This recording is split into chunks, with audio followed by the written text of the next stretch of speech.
the book of Numbers, it describes Moses as the most humble of men. Well, if you're writing it, you don't say, I'm the most humble of men. See how small my humble button is? It's smaller than yours. Ha ha ha. You get it? The whole idea is silly. You don't say you're humble by saying you're humble. Okay? So again, what do you do with those verses? They're in the Bible. And if you say that Moses wrote everything, how do you describe his death? How do you describe the fact that he says he's a humble man? Those don't make sense. So, a balanced approach to the authorship of these books takes into account these kinds of things, doesn't deny them, and comes up with an all-inclusive narrative. Okay, so stay tuned for that. We're almost done with this. Let's finish it out. We should also add on the Deuteronomist, who authored a more discreet chapter of the Torah.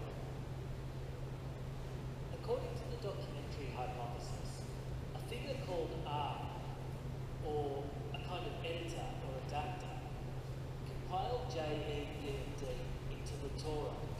The question is, who was the redactor? And what motivated them to combine different texts into a single whole?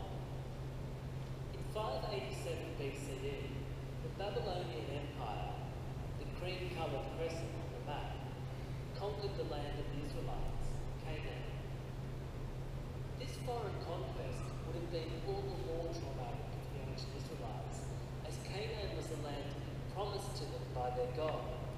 This is an important part of Israel's history. I've said this when we studied Daniel. I've said this when I did the first go around with this.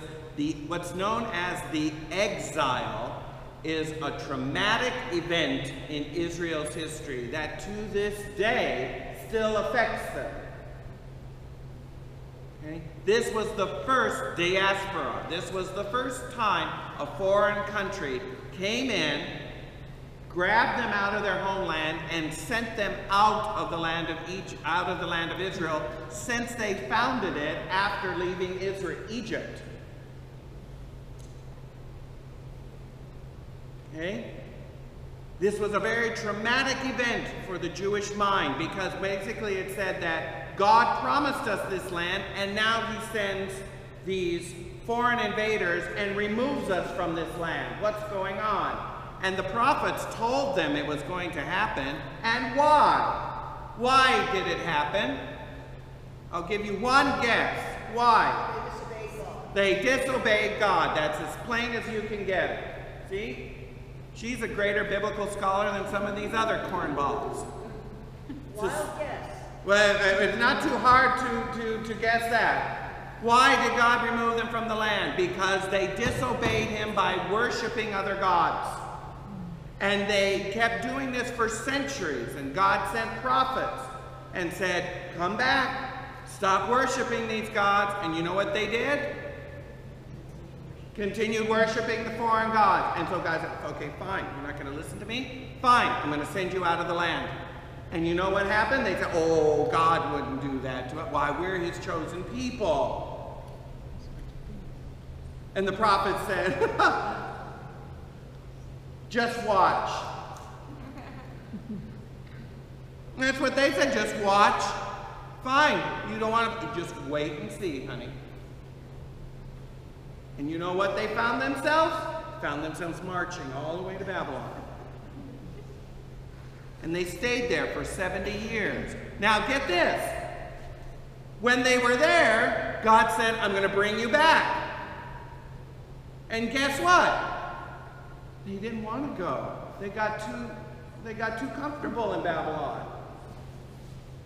This is why the prophet Daniel, when he was in exile with them, wept in Daniel chapter 10, because he saw the beginnings of the return, the fulfillment of the promise that God had made through the prophet Jeremiah.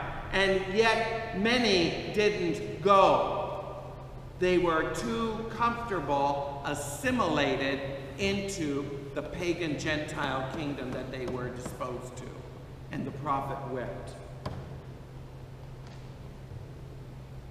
It's like, oh my gosh, this people, what are we going to do with them? You know? I mean, they're not happy in the homeland. They're not obeying me. Then when I send them into exile for punishment, then they end up staying there. It's a good thing I'm not, I just start hitting people over the head. It's like, get it together, guys. I mean, come on. You know? I mean, I just start knocking heads together. It's like, come on. This isn't that hard. 10 commandments. I'm not asking for blood. 10 commandments. How hard is that? Well, apparently very hard, because you know what? We're still fighting it now. So before we start throwing too many stones at them, let's look in the mirror and say, how come I'm not getting it together? How come I'm not loving God with my whole heart, soul, strength, body, and mind? I have the sacraments to give me strength. They didn't. How much am I frequently the sacraments to gain the grace that I can overcome my sin? Oh. So stop throwing stones at them. Start making fun of them. Start saying, how come they are so stupid? And then look in the mirror and say, how come I'm so stupid? I have more grace of God availing to me than they ever dreamed of. And am I taking advantage of it? Am I receiving it? Do I love God with my whole heart, soul, strength, body, and mind, and my neighbor as myself? No. No. And then the question God's going to ask is, why? When I'm giving you all this grace, you don't have any excuse, my brothers and sisters. You don't have any excuse. They did. So again, before we start poking fun at them too much and saying, oh, how stupid and silly they were, let's look at our own hearts and say, Lord, have mercy on me, a sinner. Lord, I am not worthy that you should come under my roof, but only say the word and my soul shall be healed. Lord, have mercy. And forgive my sinful heart, and give me your grace that I may love you more. That I not be unfaithful like they were, but I be believing. And receive with joy the love that you bestow. You know, he loved all of them. That's why he wanted them to stop worshiping their idols. That's why he wanted all of their love. He didn't want to be sharing it with other gods. You see what I mean? This is the story that we're getting into. This is the story that we're getting into. Okay? So I'm going to stop this, and I'm going to kind of review this. Let me see. Hold on here. Where am I? Who am I? What happened? Okay, yeah. So to summarize this view briefly, we have what's called, this is called the documentary hypothesis.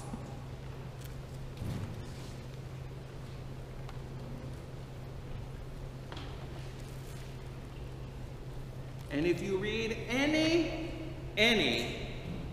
biblical theological journals nowadays, you have to be at least familiar with this hypothesis to be even looked at by any type of scholar, whether it's liberal, conservative, whatever.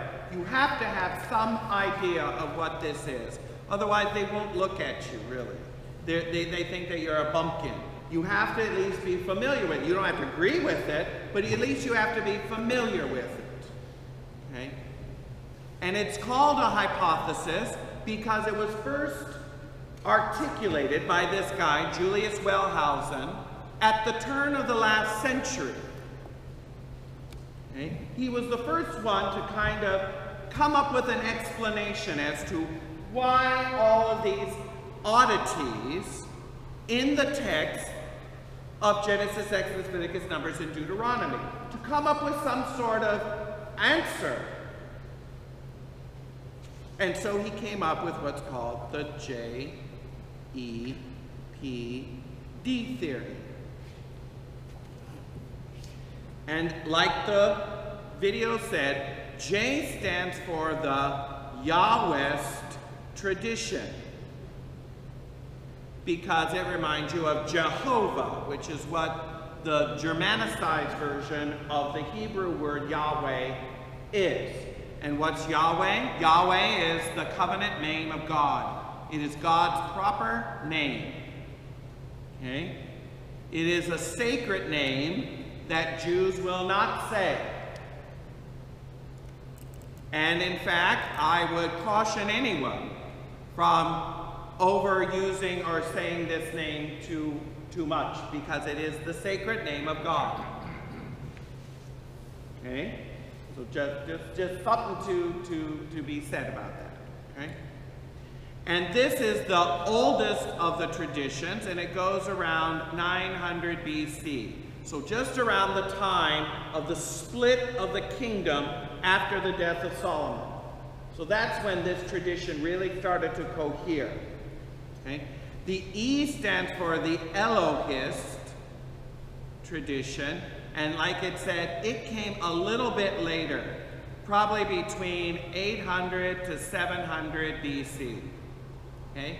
And it is distinguished by using the sacred name for God as Elohim.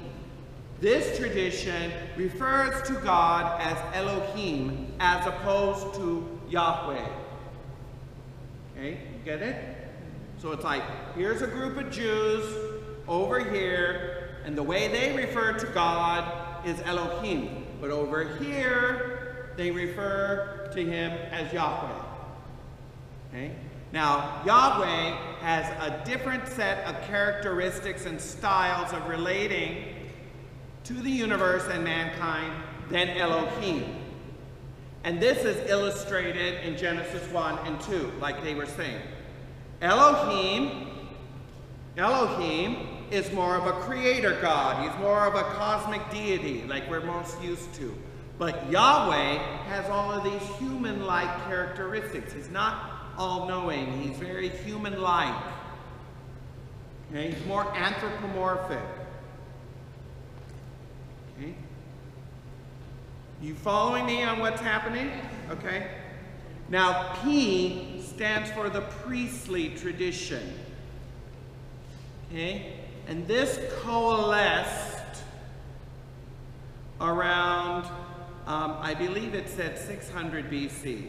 And this is after the exile.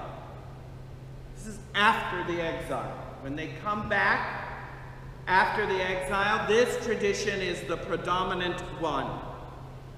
Okay? Because the priests are the ones that are in charge of the cult. They are the ones in charge of the religion.